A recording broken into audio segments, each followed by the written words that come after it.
Boa noite, pessoal, tudo bem? Estou aguardando aqui o Eduardo Ferraz, professor, escritor best-seller, sou palestrante de sucesso. Vamos falar hoje sobre liderança, alta performance. O professor Eduardo Ferraz já vai entrar. Fala, gente, tudo bem? Obrigado pela participação. Ivo, fala Fernando Dantas.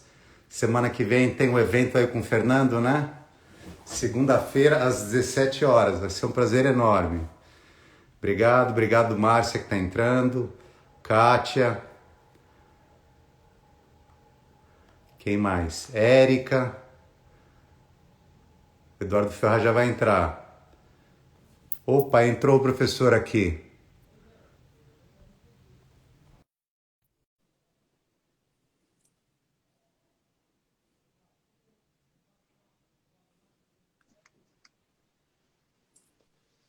Professor, Olá, Fernando. tudo bem? É Tudo e professor? você? O pessoal chama de professor, ou doutor, ou como? Chama Eduardo mesmo. Professor é meio esquisito, sou meio pedante, viu? Eu prefiro Eduardo. Paulo, obrigado, Edu. Obrigado pelo convite. Um prazer enorme aqui bater esse papo com você e dividir o seu conhecimento aqui com as pessoas que nos seguem. A gente vai falar sobre esse seu livro, Gente de Resultados, é isso?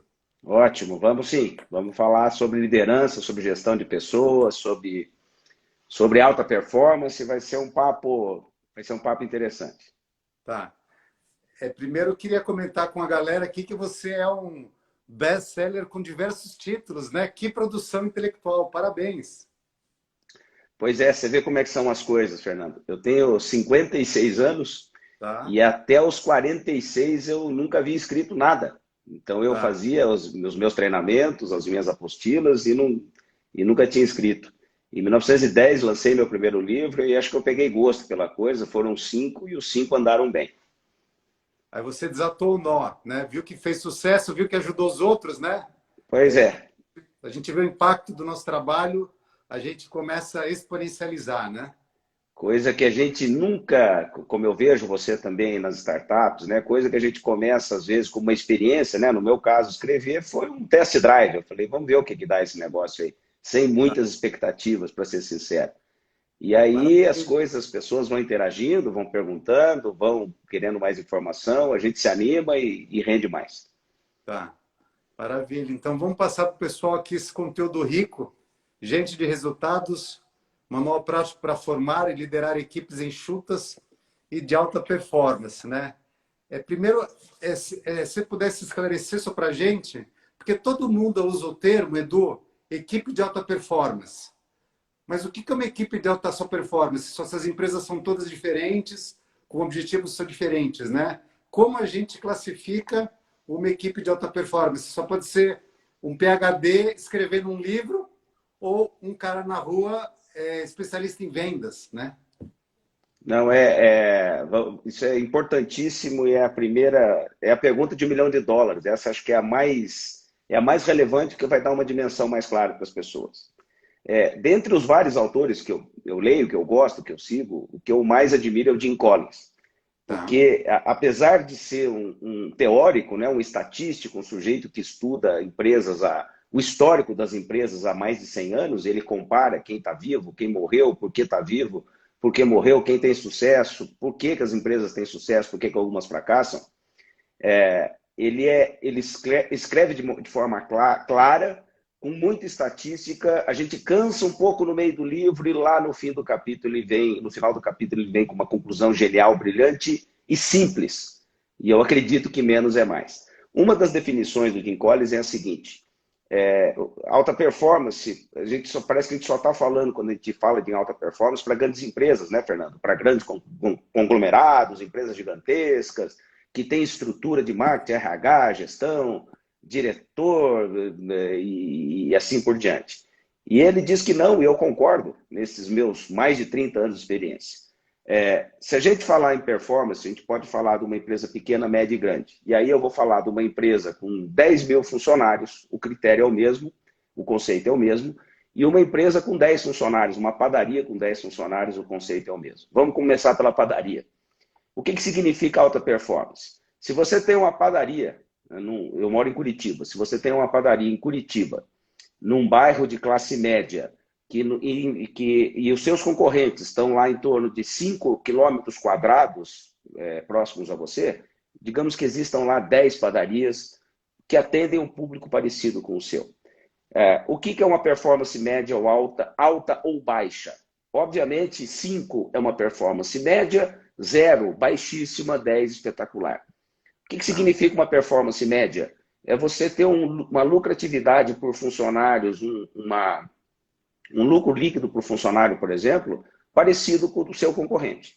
Então, se o seu lucro médio, tendo 10 funcionários, está em torno de R$20 mil livres por mês, e os seus concorrentes também ganham algo parecido, porque não é difícil levantar essa informação, você tem uma média performance. O que significa uma performance abaixo da média? Nota 3 ou 4. Você fatura R$5 mil, R$6 mil. O que significa uma performance nota 7? Você fatura consistentemente 25 mil, R$30 mil, comparando com o concorrente. E o que significa alta performance no conceito de Incomes e no meu, repito aqui, é você ser um nota 8, é você faturar o seu lucro ser em torno de 50% a mais do que a média dos seus bons concorrentes. Você não está se comparando com uma padaria com um funcionário, nem com um supermercado que tem 100. Você está comparando o seu negócio com tamanhos, com públicos, segmentações parecidas. Então, quando a gente fala em alta performance, é isso, Fernando. É você montar uma equipe de tal forma e com tal excelência que você consiga ser nota 8, nota 9 ou nota 10 quando comparado com o seu principal concorrente. Se você tem uma empresa, uma indústria de metalúrgica aí, com 100 funcionários e você concorre com outras 50 indústrias metalúrgicas que fornecem autopeças, aí é o Brasil inteiro, quer dizer, você concorre com esse grupo, é a mesma coisa. Se você está na média de mercado, você é nota 5, se você está acima, você é 6, 6,5, e se você é consistentemente acima de 8, você é uma empresa, você tem uma empresa de alta performance. Então, o conceito, para ficar claro para as pessoas, é esse. É você ser consistentemente mais eficiente, mais lucrativo do que os seus concorrentes diretos. Então, tem a ver com posicionamento de mercado, tem a ver com benchmark, com ser melhor do que os concorrentes, né? E acho que tem muita gente que liga o termo alta performance com a capacidade de um líder só fazer a sua equipe atingir a melhor versão só de si mesma. Mas essas pessoas, elas podem ser tão ruins que a melhor só versão de uma pessoa só ruim vai ser abaixo da média, né? E veja que interessante, nas grandes empresas, Fernando, a alta performance, ela usando esse teu conceito, ele tem fundamento.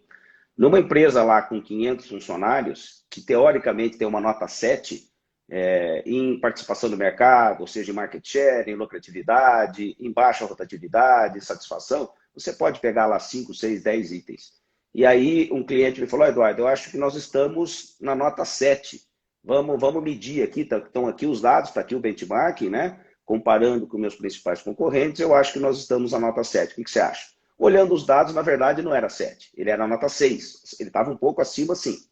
E quando a gente começou a quebrar esses números, Fernando, por unidades regionais, ele tinha lá 10 unidades regionais em diferentes cidades no estado de São Paulo, a gente viu lá que tinha unidades, tinha filiais que eram equivalentes à nota 9, eles eram espetaculares, e tinha unidade que era nota 2, eles eram muito ruins, a performance muito baixa. É o mesmo produto, é a mesma empresa, é a mesma segmentação, cidades e tamanhos diferentes, e tinha gente com 9, com 2. Aí eu disse para esse meu cliente, eu falei, você está vendo como isso embaralha, como o conceito de performance, a gente começa pela floresta, a gente começa pela empresa, analisar o todo. Se você, qual é o teu número, onde é que você está posicionado. Quando a gente começa a descer um escalão, as coisas ficam mais claras. Quando a gente desce para o terceiro escalão, as coisas ficam claríssimas, Fernando. Às vezes, você tem uma filial ou uma outra empresa, né, ou uma filial mesmo, a 1 quilômetro de distância. Uma é nota 9, outra é nota 3. Quando você desce para o terceiro escalão, ou seja, deixa eu analisar o que está acontecendo, né? Se a empresa é 6, uma filial é 9 e a outra é 3, o que está acontecendo?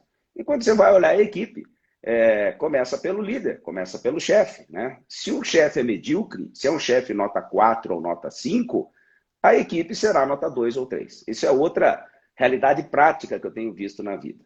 Viu, Edu? E de que maneira a gente atribui, como a gente cria essa pontuação? Que você está falando, a empresa às vezes é do mesmo dono, é próximo, uma nota 3, outra nota 9. Que pontuação é essa? Qual a... você, só não sei que metodologia que criou essa parametrização para criar e gerar essa pontuação?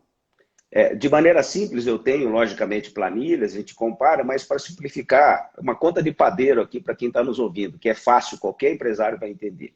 Se você tem 5 lojas em shopping, você vende uma marca X de roupas em shopping centers, você tem 5 lojas, as 5 lojas têm 100 metros quadrados, as 5 lojas têm 5 vendedores, as 5 lojas têm o gerente, os aluguéis são parecidos, o público do shopping é parecido. Quando você tem condições muito parecidas, você mede a lucratividade, o benchmark por metro quadrado. Então, nesse caso da nota 9, uma das lojas lá dava um lucro líquido equivalente lá a 30 mil reais e a outra dava um lucro líquido referente mais ou menos de 3 mil reais. Era uma diferença brutal, era 10 vezes mais. E não era numa semana ou num mês. Esses números precisam ser consistentes, né, Fernando? Quando você pega a foto do passado, o histórico, você tem que analisar lá o mês, o semestre e, de preferência, o ano. Aí, quando você compara coisas, não pode comparar também melancia com jabuticaba, né? Você pegar lojas de modelos diferentes, de público diferente, ou segmentações diferentes no shopping center, por exemplo, não vai rolar. Agora, quando é do mesmo grupo, ou os grupos, por exemplo, uma franquia, né? Que eu também já atendi, tem franqueado que tem resultado nota 10, e tem franqueado que tem resultado nota 0. O cara está quebrando. Literalmente, a empresa está afundando. É o mesmo produto, é a mesma segmentação, é o mesmo público, e essas diferenças aparecem. E aqui, te dando já o primeiro mote para a gente continuar a conversa, o segredo está nas pessoas. Então, eu estou simplificando aqui porque você está falando de produtos iguais, segmentações parecidas, metro quadrado por metro quadrado parecido. Quando o mesmo dono, muitas vezes, e você tem notas ou níveis de performance tão diferentes, tão extremos, o que está acontecendo? São as pessoas. E às vezes você vai lá, a equipe, a empresa ou a filial nota 9 tem um gerente acima da média, tem um chefe acima da média, um cara meritocrático, sujeito justo, que a equipe respeita, que toca o jogo junto com a equipe, e aí quando você vai ver lá o nota 1 ou nota 2, ou é uma pessoa insegura, ou não tem perfil para função, ou tem atitudes ruins no dia a dia, ou tudo junto. Então, quando a gente começa a comparar as coisas, fica muito claro quem que é o gestor nota 9, o gestor nota 5, médio, e o gestor nota 2. É essa a base do livro, né? Eu faço essas análises, esses estudos, comparando pequenas, médias e grandes empresas, contando historinhas, dando exemplos práticos para separar, para deixar mais claro para o leitor ou para o leigo, né, o que significa alta performance. Tá. Eu vou pedir para você validar ou não esse meu comentário agora. Seria correto a gente falar que uma equipe abaixo da média tem uma capacidade maior de performar com um ótimo líder, comparado com uma equipe acima da média, liderada por um péssimo líder? Exatamente. Tem toda a lógica. E aí eu quero citar outro autor, o Marcus Buckingham. Esse cara é famoso porque ele escreveu um livro chamado Descubra Seus Pontos Fortes. Mas o livro que eu mais gosto dele chama Break All the Rules. Foi um livro escrito há mais ou menos 25 anos. E esse cara foi presidente do Instituto Gallup nos Estados Unidos. Ele é inglês, mas ele é presidente do Gallup. E lá, durante esses anos, ele gostava muito de gestão. Ele entrevistou mais de 1 milhão de pessoas, mais de 1 milhão de funcionários de médio e alto, de médio e alto cargo nas empresas, funcionários como um todo, e ele avaliou, entrevistou mais de 50 mil gestores e líderes. Eu vou concluir rapidamente, porque tem tudo a ver com o que você está falando. Esse é o fim do livro, mas às vezes é melhor a gente começar começando a contar o fim, né? Vamos contar o fim do filme, depois a gente volta. As conclusões dele são as seguintes. a, o filé mignon do livro. 4 coisas atraem uma pessoa de alto potencial para uma empresa. 4 coisas, ele chama de moedas de troca. 4 coisas atraem um profissional de alto potencial. O que é alto potencial? É alguém que é ou inteligente acima da média, ou já fez coisas acima da média, ou já tem uma carreira acima da média, quer dizer, a pessoa é acima da média. 4 coisas atraem alguém assim. Não é nessa ordem, né? Não é fator 1, 2, 3 ou 4, depende da pessoa, mas são os 4 fatores principais. Primeiro fator, logicamente, é dinheiro, né? Se eu sou um cara de alto potencial, se eu sou um profissional de alto potencial, eu quero ganhar mais. Então, se você Sim. conseguir me pagar mais, isso é uma das moedas. A segunda moeda é a reputação da empresa. E veja que interessante, há 20 anos atrás, ele não dizia assim grandes empresas. A norma é reputação da empresa.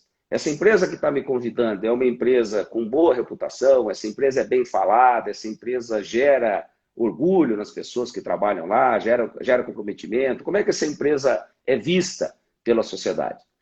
Eu estou comentando isso aqui porque é absolutamente atual. Eu acho que daqui 20 anos vai ser muito próximo do que é hoje e do que era 20 anos atrás, essas 4 moedas. A terceira moeda de troca é aprendizado de alto padrão. Não é aprender um pouquinho, quebrar um galho, a empresa dá um cursinho. Não. As empresas que são conhecidas como escola atraem um público interessante. Existem empresas, em outras palavras, que não pagam tão bem, que não têm tanta reputação de grandes ou de famosas, mas são verdadeiras universidades. Aquela que a gente ouve assim, entra lá que você vai aprender bastante. Entra lá e fica 2 anos. Inclusive, você menciona aqui no livro a importância de empresas irem atrás de PhDs, né? E eu gostei da definição do PhD, né? Se puder falar aqui. Vou falar assim, o poor, honest and desperate to get success, né? É um trocadilho, né? Pobre, honesto e desesperado para obter sucesso. É uma das fórmulas que mais funcionam. Aliás, quem usa muito esse termo é o Jorge Paulo Lemann, né? Fechado lá naquele grupinho, Marcel Telles, o Beto Sucupira, eles usam muito, eles adoram contratar PhDs. Eu vou falar no meio sobre isso também, vamos reforçar. Mas então, eu vou estar dizendo, as moedas de troca. Dinheiro, reputação. Terceiro, aprendizado, ou seja, a chance real de eu aprender coisas relevantes para a minha vida, para a minha carreira. E o quarto ponto, autorrealização / oportunidade de crescimento. Os 4 grandes fatores que atraem alguém acima da média são esses.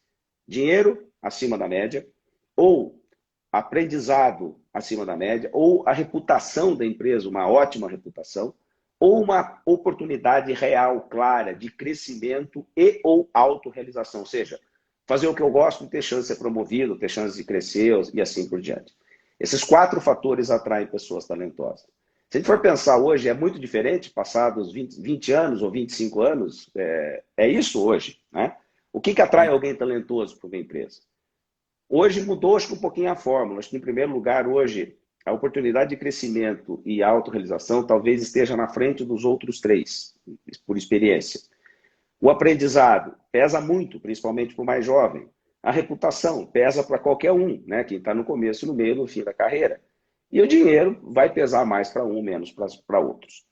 Esses 4 fatores, Fernando, atraem pessoas talentosas. Só que um fator, que não é nenhum desses 4, mantém alguém de alto potencial, motivado, produtivo e por bastante tempo. Então vamos lá. A pessoa entra, ou porque ofereceram muita grana, ou olha, aqui você vai aprender bastante, e aqui está a prova que você vai aprender, ou a nossa reputação é impecável, nós somos reconhecidos como sérios, ou aqui você vai se realizar, vai fazer o que você gosta. A pessoa entra. Só que ela só fica motivada, produtiva, ou seja, gerando resultados em alta performance, e por longo tempo, anos, se tiver uma coisa. Se ela não tiver ou não perceber essa coisa, ou ela vai se desmotivar, ou ela não vai produzir nada, ou vai produzir muito abaixo do potencial inicial, ou ela simplesmente vai sair porque ela vai se sentir decepcionada. Nos treinamentos, inclusive eu fiz ontem passei a tarde dando treinamento, e é engraçado porque quando eu passo isso para o grupo, né, tá lá na telinha, eu estou vendo as 20 pessoas, Os fatores de entrada, quase todo mundo acerta, Fernando. Quando eu faço o elenco lá, e daí, pessoal, escrevam lá o que atrai uma pessoa talentosa. Todo mundo acerta. É raro falhar um item. Quando eu pergunto por que as pessoas talentosas saem de uma empresa, quase ninguém acerta. Ou por que pessoas talentosas ficam motivadas, ainda mais motivadas, ainda mais produtivas, é impressionante, quase ninguém acerta. Deixa eu dar o meu chute aqui, tá? Vamos lá. Primeiro eu queria pedir para todo mundo que está nos assistindo que clicasse aqui embaixo no aviãozinho e todo mundo convidar pelo menos 10 pessoas, 10 amigos, para que a gente possa levar a mensagem e o conteúdo do professor Eduardo Ferraz para mais pessoas. Cliquem também ali no coração. A gente pode falar que, de certa forma, o que mantém a pessoa motivada após ter encontrado algum desses 4 itens ou combinação deles para fazer parte daquela organização, seria, de certa forma, só correto dizer que é alinhamento ou não com a causa ou propósito daquela organização? Não. Eu vou te dar 4 chances. Vamos lá. Não foi combinado. Você vai acertar os 4, só que pela minha experiência, você vai falar 4 itens importantes. Talvez o primeiro, o segundo, o terceiro, o quarto e o quinto itens mais importantes. Mas talvez você não acerte o item número 1, que somado vale mais do que os outros 4. Vamos ver. Então vamos lá. Então pode compartilhar só com a gente, porque eu estou muito curioso. Vamos lá. Qual que é o segundo? Dá mais um chute aí. Alinhamento com os valores. Correto, só que ele não é o primeiro. O que é importante? Pensa na tua experiência. O que mantém alguém talentoso, motivado e produtivo? Reconhecimento. Isso é importantíssimo. Só que não é o primeiro fator. Mais certeza de que ele está gerando resultado. Às vezes o cara gera resultado e fala, quer saber de uma coisa? Eu não vou ficar nessa empresa. Não vale a pena, eu não quero ficar mais aqui. Eu não vou enrolar mais. As pessoas, até subiu um pouquinho a audiência, as pessoas você vai concordar comigo. O fator mais importante, o fator que determina a motivação, a produtividade, o tempo que alguém talentoso fica numa empresa é o relacionamento com o chefe imediato. Não é com o presidente da empresa, não é com o diretor, não é com os valores que a empresa tem, não é com a cultura da empresa, não é... Veja, você entrou numa ótima empresa, e eu conheço algumas centenas de casos assim, você provavelmente também. Você entrou numa ótima empresa, ganhando bem, com uma ótima oportunidade de aprendizado, a empresa dá muito treinamento, inclusive treinamento formal, a empresa dá oportunidade de crescimento e tem muita gente autorrealizada, tem gente lá na empresa que gosta de trabalhar lá. Só que, por azar, você caiu na mão de um chefe medíocre. O chefe medíocre, ele é nota 5 ou nota 6, ele não é meritocrático, ou ele é muito agressivo, é grosseiro, é um cavalo, trata todo mundo no grito, do pontapé, ou o contrário, é um banana, porque gente talentosa não gosta de chefe banana, pusilânime, moloide, bonzinho demais. Então, essa pessoa talentosa olha para cima e vê o quê, Fernando? Esse é o chefe, esse é o cara. E aí ele olha os outros 5 companheiros da equipe e percebe o quê? Todo mundo apagadinho. Os outros 10 da equipe, seja de uma equipe de vendas, ou uma equipe de projetos, ou uma equipe de contabilidade, ou uma equipe de advogados, não interessa. Ele vê o chefe medíocre, olha para os colegas e as pessoas também têm um comportamento e um desempenho mediano ou medíocre. Acontece o quê? Esse alto potencial, regra número 1, ele vai se acomodar. Se ele ganhar bem, se ele estiver achando que ali ele pode fazer alguma coisa, mas ele vai baixar performance para ficar parecido com os outros. Opção número 2 é a mais provável. Ele vai sair, Fernando. Ele não vai se conformar com um chefe medíocre, ou paternalista, ou excessivamente grosseiro, ou excessivamente pusilânime. Ou ele não vai... Aí o diretor vem e diz para ele, calma, tenha paciência, nossa empresa é diferente, você tem que ter um pouquinho de calma com fulano, porque ele é um dos nossos quadros mais antigos, mas ou você troca o talento de chefe, ou o talento sai. Todo mundo aqui já ouviu, e você também várias vezes, as pessoas talentosas, eu estou falando, vale para qualquer um, Mas as pessoas mais talentosas, elas não pedem demissão da empresa, elas pedem demissão dos chefes. Essa é a maior verdade. E chefe medíocre não combina com alta performance. E tem muito chefe que tem medo que seu subordinado cresça na carreira, um dia pegue a posição dele e sabota uma pessoa de grande talento. Isso é comum também, né? Se a gente pegar grandes empresas, principalmente nas grandes empresas, tem muita política. E faz parte do jogo. Tem gente que critica. E eu falo, mas o que você está fazendo aí? Se você trabalha numa empresa com 5.000 funcionários, você tem duas coisas importantes. Você tem que ter... Aliás, são três que eu jogo, né? Qual que é o futuro de qualquer pessoa? São três coisas, eu falo isso no livro. O seu perfil, que eu uso no caso o DISC, são três coisas. O perfil, que é o teu DISC, a sua dominância de 0 a 100.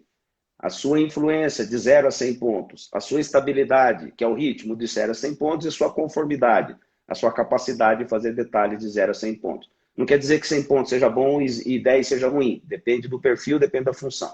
Então, número 1, você precisa ter perfil, você precisa ter estrutura de personalidade adequada àquela função. Número 2, você precisa ter atitude. O que é atitude? Não tem nada a ver com perfil. O comprometimento, a garra, a vontade, a perseverança, a resiliência, a gana. E a terceira caixinha, resultado. Qualquer profissional, trabalhe ele, seja o CEO de uma empresa com 50.000 funcionários, Fernando, seja o dono da padaria da esquina com 10, os fatores que eu proponho, ou no livro, ou no treinamento, para pequenas, médias e grandes empresas, são os 3 fatores. Você precisa analisar o seu perfil como gestor, como chefe. Você precisa analisar as suas atitudes, como é que você se porta no dia a dia. E você precisa analisar o resultado que você gera. Teu resultado é nota 0, nota 3, nota 5, nota 7 ou nota 8. Fernando, como é que eu vou pedir para um cara um chefe nota 3? Como é que ele vai pedir desempenho nota 8 para alguém? Isso é uma incoerência. É fácil a gente pedir para uma pessoa de alto desempenho e de nível muito alto se autoavaliar e se autocriticar. Mas uma pessoa de baixo rendimento não vai fazer da forma correta, né? E se for chefe? E se for um chefe medíocre? E se for um chefe que comanda 50, 70, 80 pessoas por uma questão política? Como assim questão política? Ele é bem relacionado. Ele é amigo dos outros diretores, ou ele está lá há bastante tempo, ou ele é filho do dono, ou o filho tem conflito de interesse, ele é filho de um dos conselheiros do boarding lá, e o cara acaba dando uma padrinhada, ou ele ficou obsoleto, era bom há 10 anos atrás, hoje é um chefe obsoleto tecnicamente. Então, não tem milagre, Fernando. Uma pessoa nota 4 não pode pedir desempenho nota 8. A conta não fecha. E aí, dele treinamento, dele motivação, dele coach, dele encheção de linguiça, em outras palavras, né? Sessões motivacionais. Dura 15 minutos, dura meia hora. E as pessoas saem no cafezinho falando mal umas das outras, inclusive do chefe medíocre, que trouxe lá um show de mágica, ou um bate-papo engraçado, ou abraçação, né? Eu brinco, né? O que foi teu treinamento? Foi sério ou foi abraçar a árvore? O pessoal que me conhece até brinca. Deixa, acho que foi... A gente não saiu no intervalo para abraçar a árvore, mas foi próximo, viu? Eles estavam querendo que eu abraçasse meu chefe, eu me recusei. Em outro, um cliente constrangidíssimo falou o seguinte, no meio do treinamento pediram para eu desenhar uma mandala com os fatores espirituais e emocionais que eu gostaria de trabalhar. E eu falei, o que você fez? Eu falei, eu me recusei, metade da sala também.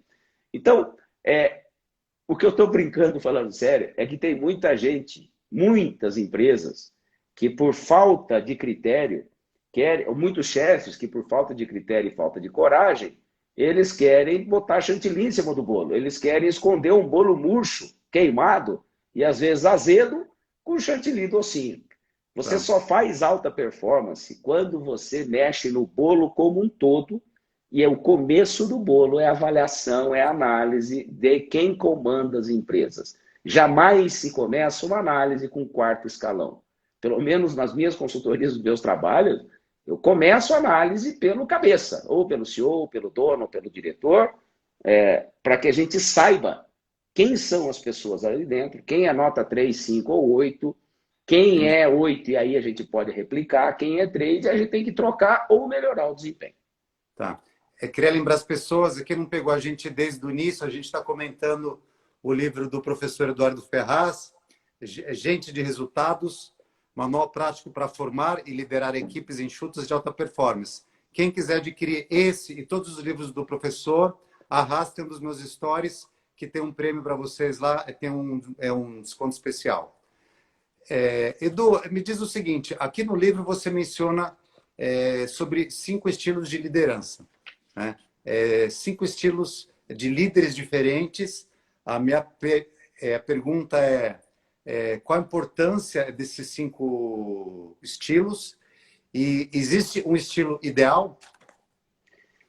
O que eu faço aí no livro para simplificar a compreensão é que, hoje eu vou andar um caminho antes. Todos nós, Fernando, temos características estruturais de personalidade e características conjunturais. O que é uma característica estrutural? São comportamentos que eu não vou mudar muito depois de adulto.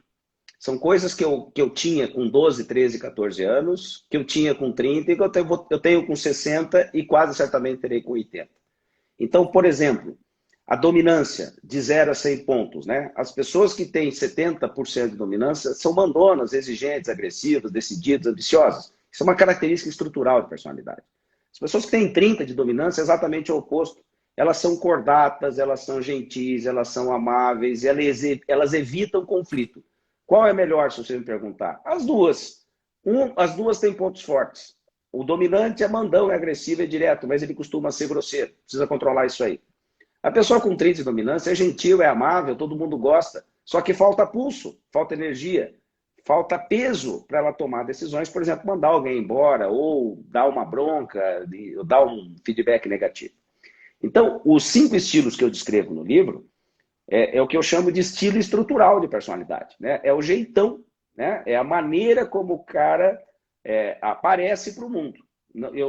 E não tem um modelo melhor ou pior. São modelos estruturais. Então, aí eu brinco no livro. As pessoas me perguntam, né? Vira e mexe, tem lá, qual é o melhor estilo?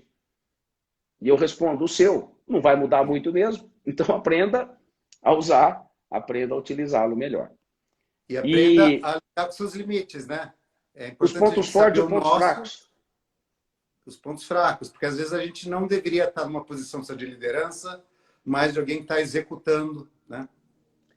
E aí, se você me permite, eu vou contar a historinha do estilo que mais faz sucesso nas palestras, principalmente, né?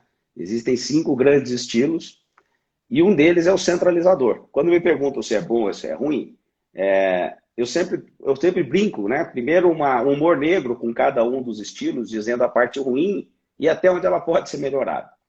O estilo centralizador, eu chamo de chefe Branca de Neve. Alguma vez você já ouviu esse termo ou não? Chefe Branca de Neve? Eu só vi no seu livro, não conhecia antes. Eu vi hoje só no livro. Se puder explicar para o pessoal. O chefe Branca de Neve, ele normalmente é mais competente do que a média, ele é mais inteligente do que a média, ele é mais trabalhador do que a média e ele é mais bem-sucedido do que a média dos outros chefes.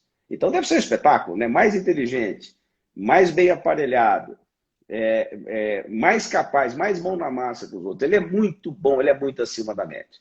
Só tem um probleminha. O chefe centralizador é um para-raio. Significa que todos os problemas numa área de 100 metros quadrados, 100 quilômetros quadrados, vão cair na cabeça dele. É o chefe que toma todas as decisões, Fernando. É o chefe que até hoje, parece engraçado isso, mas é o cara que ainda assina cheque, é o cara que ainda libera despesa de viagem. Eu tive numa grande empresa semana retrasada, eu dei risada, né, quando o cara me contou, um dos gerentes. Falei, Eduardo, eu ainda não liberei aquela viagem. Eu falei, por quê? Porque o chefe, todas as passagens para o exterior, se não for em classe econômica, é o chefe que aprova. Eu pensei que ele estava me gozando, mas ele me mandou a mensagem provando que era verdade. Bom, então o chefe Branca de Neve é o cara que centraliza tudo. É o cara que quer saber de tudo, é o cara que está em todas, é mão na massa, ele atende cliente, ele paga a conta, ele se relaciona com o fornecedor, ele se mete com o advogado quando tem problema, ele se enfia em tudo. Mas faz muita coisa só pela metade, meio mal feito, né? Mas ele faz, olha o paradoxo, ele faz muita coisa bem feita e faz muita coisa mal feita porque ele não é especialista em tudo. Aí o ponto é, por que ele é o Branca de Neve? Porque ele é cercado por anões mentais. Como as pessoas não precisam pensar, não precisam decidir, não precisam correr risco, a coisa que a gente mais ouve é: fala para o seu fulano, que ele faz. Vamos fechar ou não vamos? Ah, eu preciso da aprovação do seu fulano. Vamos mudar o fornecedor? Depende, se o seu fulano... Moral da história: os anõezinhos fingem que trabalham e o Branca de Neve, o chefe Branca de Neve, finge que gerencia as pessoas. Mas são todos anões.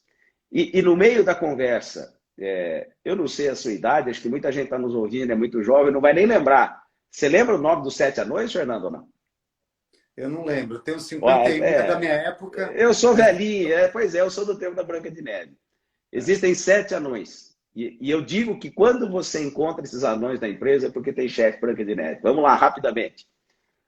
Anão número 1 é o mestre. Sabe aquele funcionário que sabe tudo, que se mete em tudo, mas não decide nada, não faz nada? Sabe aquele que fala: eu sei fazer, mas na hora de eu fazer ele não entrega? Ele dá opinião em tudo. Ele sabe mais do que todo mundo, mas não toma ele critica todo mundo e faça alguma coisa. Ele não faz. O outro anãozinho é o Dunga. O Dunga é aquele anão no desenho, é o anão mudo. Ele entra quieto e sai calado numa reunião. Quando alguém pergunta para o Dunga o que ele acha, ele...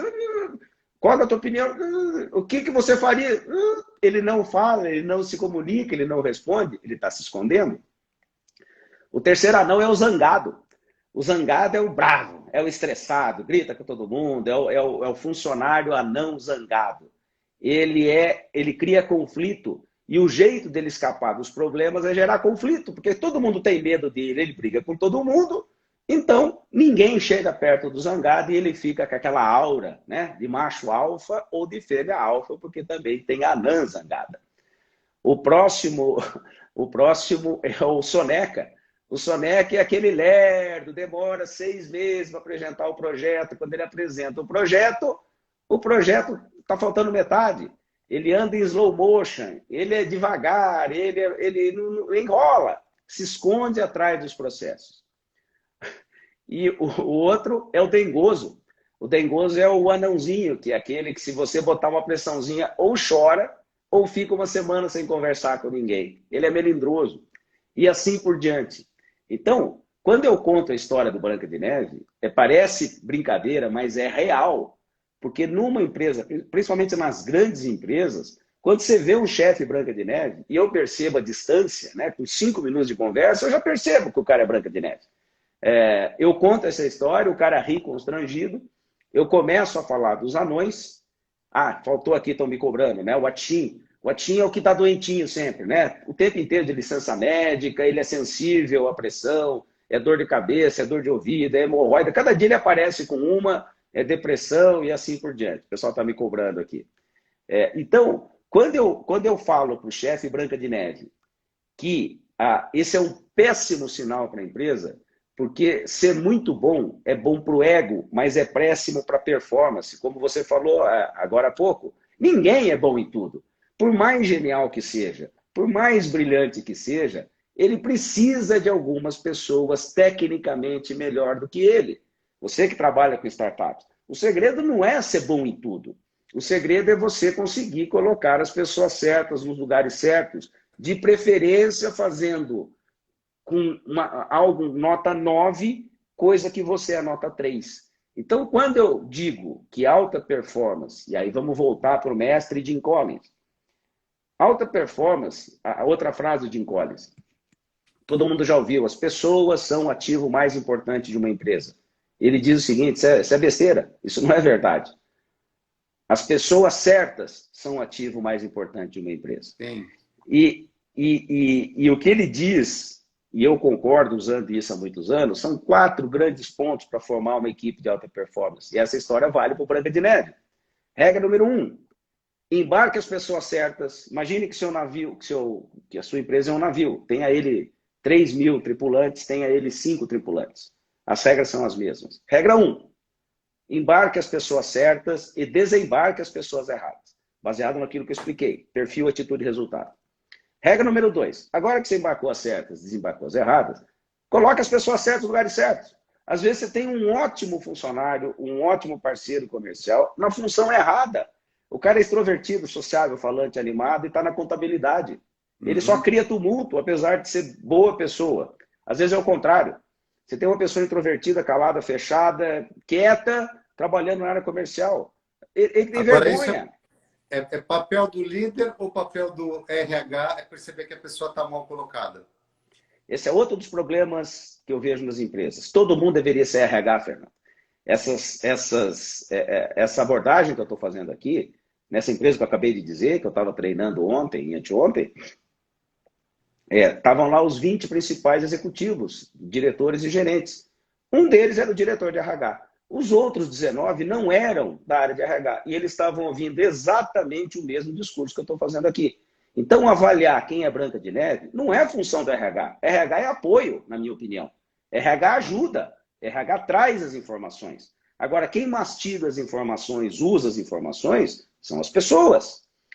Então, um diretor de logística, ele precisa entender de perfil, atitude e resultado.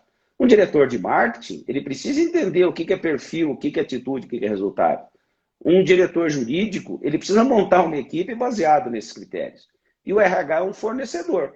Ao invés dele entrevistar 1000 pessoas, o RH vai mandar 10 para que ele faça a triagem final, mas usando os mesmos critérios. Quando as empresas dependem demais do RH, sobrecarrega o RH. E o RH deixa de ser estratégico e passa a ser tático. Ele é um fornecedor de treinamentos de alto nível, de médio nível e de baixo nível. Tudo misturado para todo mundo ao mesmo tempo. Seleção ou desligamento é o RH que faz. Treinamento estratégico é o RH que procura. Feedback é o RH que coordena. Está errado. RH é apoio. RH precisaria fazer junto, a começar pelo dono, a começar pelo CEO, a começar pelos diretores. Dar feedback, fazer avaliação de desempenho, avaliação de desligamento, contratação, inclusive de trainees de alta performance, para saber como é que faz direitinho. Então, alta performance, na minha opinião, passa por todos os cargos estratégicos de uma empresa. Tenha ela 10 subordinados, 10 funcionários, tenha ela 10.000. As pessoas estratégicas precisam saber as 4 regrinhas do Jim Collins. Eu vou voltar para elas aqui. Então, número 1, embarcar as pessoas certas, desembarcar as pessoas erradas. Regra número 2, coloque as pessoas certas nos lugares certos. Gente que gosta de lidar com gente, vai lidar com o público. Gente que é tecnicamente orientada, é tímido, introvertido, trabalha melhor com coisa do que com gente. É um coiso. Não tem problema ser um coiso. Vai trabalhar com coisa, processo, projeto, análise. E se ela for muito quieta? Eu digo o seguinte, tem cargos que é melhor até ser surdo-mudo. Não tem problema nenhum. Ele é concentrado, ele não conversa. Qual é o problema? Regra número 3. Agora que você tem as pessoas certas nos lugares certos, traga essas pessoas para tomarem decisões com você. Use a expertise, a inteligência, a habilidade, a capacidade dessas pessoas para tomar decisões. Qual é o rumo do barco? Quanto tempo a gente vai navegar? Quem corre primeiro? Como é que vai ser o revezamento? E se tiver uma tempestade, como é que nós vamos dividir o que sobrar de dinheiro no final? Então, alta performance passa pelos 3 primeiros passos. O 4º passo, e o mais fácil de todos, é, enquanto você, capitão do barco, não tiver 90% das pessoas certas, nos lugares certos, te ajudando a tomar decisões, você não deveria ter outra prioridade na vida a não ser encontrar, formar e preparar essas pessoas. Isso é gestão de alta performance. Então, percentual aí seria 90% das pessoas certas nos lugares certos. Enquanto você não tiver... O que faz uma empresa nota 8? Agora, voltando à primeira pergunta que você fez, né? Da padaria lá, as nota 5, nota 3 e nota 8. O que faz uma empresa ser consistentemente nota 8, ou seja, alta performance altíssima performance acima da média? 85% a 90% dos funcionários em todas as áreas, inclusive nas áreas operacionais, precisam ser as pessoas certas nos lugares certos. Quando você tem... Imagine a cena, você tem um barco de 5 pessoas navegando lá, eu cito no livro a pesca dos caranguejos gigantes no Alasca. São 100 dias por ano, um barco para 5 tripulantes. Dizem que é o trabalho mais difícil do mundo. Ondas de 10, 12 metros de altura, super temperatura arriscado, né? de -15, trabalham 20 horas por dia, não conseguem. Eu trabalho duríssimo, só que eles ganham, em 30 dias, eles ganham o equivalente a 2 anos de trabalho em outro barco pesqueiro. Bom, vamos imaginar a cena, Fernando.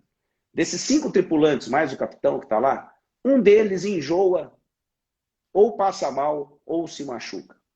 Imediatamente o barco já perdeu 20% da produtividade. Não tem como, é um trabalho que não é só braçal, ele é intelectual, exige concentração, exige trabalho em equipe.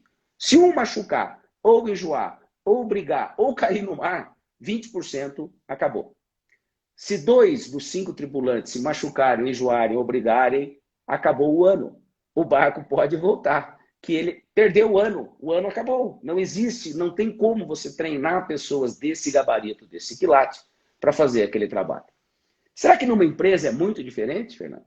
Você tem 5 funcionários numa loja de shopping, ou tem 5 funcionários numa padaria, ou tem 5 funcionários numa startup de altíssima tecnologia, né, que trabalha com tecnologia, ou forma um produto de primeira, um produto inovador. Imagina dos teus 5, 2 não dão conta. Você perdeu a empresa. Né? Não tem como ser nota 8 com 2 pessoas sendo nota 3 ou nota 4.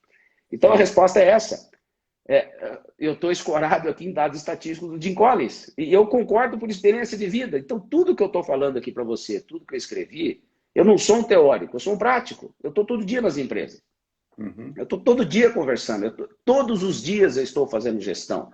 Ou contratando, ou fazendo mentoria, ou ajudando a demitir, ou montando programa de sucessores. Então, isso é matemático. Você não consegue ter nota 8. Se você tem uma empresa de 100 funcionários e você quiser ser nota 8, a média, eu estou dizendo uma média técnica de produtividade, de perfil, de atitude e, obviamente, de resultado, tem que ser 8. Se você tem lá, dos 80, se você tem 10 nota 5, a gente até compreende por uma questão de transição, de mudança, de treinamento. Agora, se 30% da tua equipe for abaixo de nota 8, em algumas semanas, em alguns meses, a nota da sua empresa, que era 8, vai baixar para 7, depois para 6, depois para 5 e assim por diante. Pois não. Esse cara baixa performance, ele contamina o cara bom no dia a dia? Outra coisa que eu aprendi, Fernando, o cara bom não fica em empresa medíocre. O cara nota 8 ou nota 9, ele não tolera a mediocridade. E não é porque ele é bonzinho, porque ele não é burro. Com o passar do tempo, o nota 8, ele é contratado sendo nota 9 para transformar o 5 em 9. Com alguns meses, quando isso é conversa, na maioria das vezes é conversa mole, o chefe não quer virar nota 9, porque a nota 9 dá trabalho.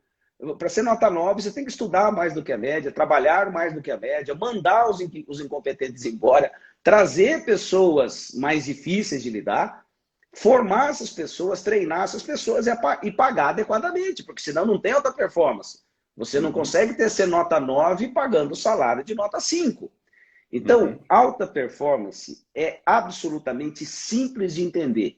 E os conceitos são muito práticos, os que eu mostro no livro. Obviamente são difíceis de fazer, porque exige coragem. E aí a pergunta de 2 milhões de dólares. É possível um líder nota 5 ter uma empresa nota 9? Sim, desde que ele saia da empresa, contrate pessoas nota 9, nota 8,5, aprenda de fora, ou como investidor, ou como mentor, ou como conselheiro, ou como, sei lá, como dono da empresa, aprenda com essas pessoas como é que se faz uma equipe nota 9. Porque não tem milagre. Você não transforma a orelha de seda, você não transforma a orelha de burro em bolsa de seda. Não existe alta performance com equipe medíocre, equipe desmotivada, equipe sem perfil para função, equipe ganhando mal. E às vezes eles me procuram e falam assim, Eduardo, minha empresa é assim, assim, assim, assim, quando aquilo é 3, aquilo é 2. Eu penso 3 vezes, aí o meu lado super sincero fala mais alto, eu digo, boa sorte, essa não é uma área que eu poderia te ajudar. Eu sou... Aí o pessoal às vezes pergunta, mas qual é o segredo do advogado nota 10, Fernando? Aquele cara que ganha 99% das causas, há 30 anos seguidos. E ele ganha 99% das causas. Eu vi essa história há uns 25 anos e eu concordo, ela vale até hoje e vale para mim. Qual é o segredo de ser um consultor nota 9 a 9,5? É só pegar caso ganho. Eu só pego caso ganho. Eu só entro em empresas que já têm uma performance nota 6 ou nota 7 e estão precisando disso aqui para transformar a performance em 8 ou 9. Porque sem estrutura não existe alta performance. Ou seja, se você está quebrado, seu produto é ruim, sua equipe está desmotivada e você está devendo em banco, isso é trabalho para recuperação. Né? É outro tipo de consultoria, é outro tipo de trabalho, e de trabalho honesto, trabalho sério, mas é recuperar o que já está quase afundando. Alta Entendi. performance, eu só consigo ajudar ou arrancar empresas que estão, no mínimo, no estágio 5 ou 6. Porque no estágio Edu, 6, o que eu preciso fazer é ajudar a passar para 9. tá. A maioria das pessoas que estão assistindo a gente e que me seguem são PMEs, são micro e pequenos empresários, né? E muitas vezes o cara da PME acha que não tem estrutura, não tem tempo para implementar técnicas e metodologias de liderança, o que é um grande erro, né? Como que esse primeiro empresário só pode começar amanhã cedo a ser um melhor líder se ele tem isso dentro dele? Compre esse livro aqui, ó, chamado Gente de Resultados.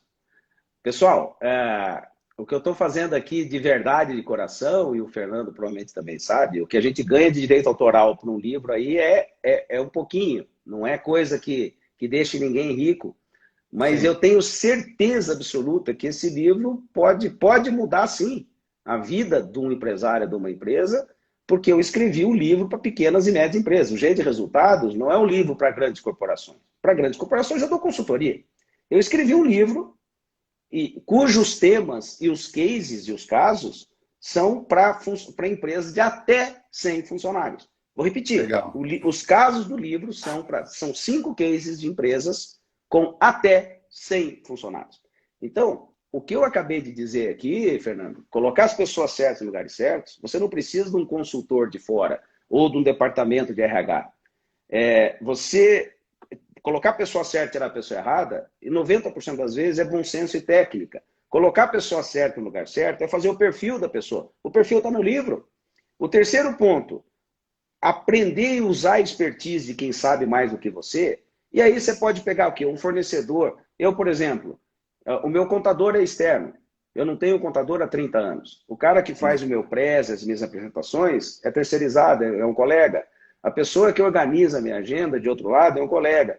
A pessoa que faz as minhas mídias sociais, pelo menos as imagens, é minha esposa, não sou eu.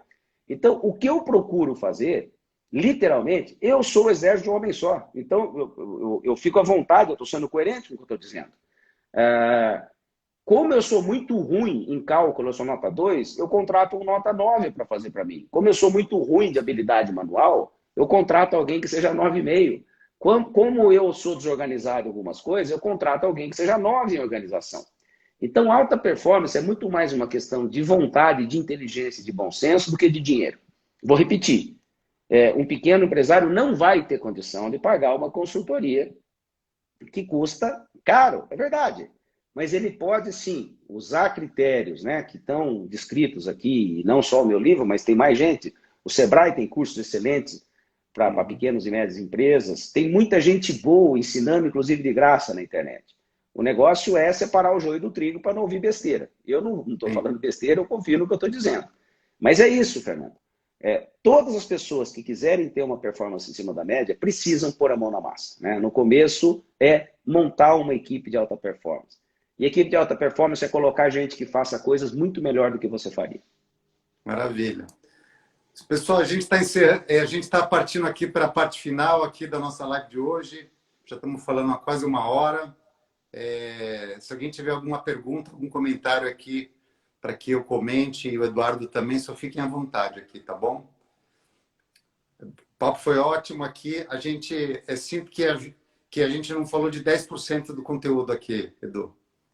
Mas eu acho que foi bem conduzido. Você colocou os pontos-chave, você colocou o cerne da questão. Ou seja, como é que o que é alta performance? Vamos revisar. O que é alta performance de 0 a 10? O que significa montar uma equipe de alta performance? A importância de um chefe na alta performance. E, por fim, pequenas e médias empresas podem montar uma estrutura de alta performance? Então, acho que esses 4 grandes pontos que você levantou, procurou e conduziu, acho que entregaram o conteúdo, né? Eu espero que as pessoas tenham ficado satisfeitas, né, com o que a gente conversou. E, obviamente, o detalhamento, a parte técnica vai estar no Gente de Resultados. Legal. Então, pessoal, aproveitem, vão no meu Stories, arrastem, que tem um desconto especial nesse e em todos os livros do professor Eduardo Ferraz, palestrante, consultor, professor, best-seller. Queria agradecer muito o Edu aqui, a oportunidade, o convite. Foi uma honra enorme aqui, Edu. Você sabe que eu sou fã dos seus livros.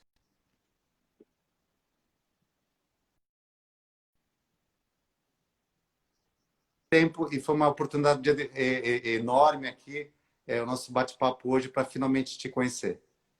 Foi um grande prazer. Fiquei muito feliz de ter participado e vamos ver se conversamos mais por aí, Fernando. Combinado. Edu, Abraço. obrigado. Fique com Deus. Um abraço. Até a próxima. Tchau, tchau. Deixa gravar.